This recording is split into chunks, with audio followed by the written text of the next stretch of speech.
喂，我哋幾時可以影下嗰啲七字大陽台啊？就今日。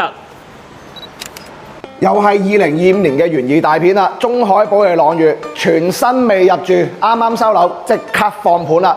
就呢個客廳面積咧，已經有成50個方，再加上我哋呢個16米長嘅跑道式陽台，有冇一種好尊貴嘅感覺啊？你望翻呢個東南向嘅小區環境先，小區咧就新框框㗎啦。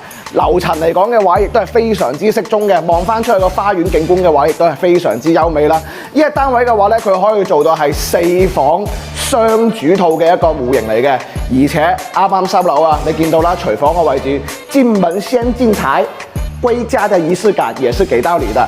然後呢，這個戶型呢，也是可以做到均梯均戶啊，呢種儀式感有沒有？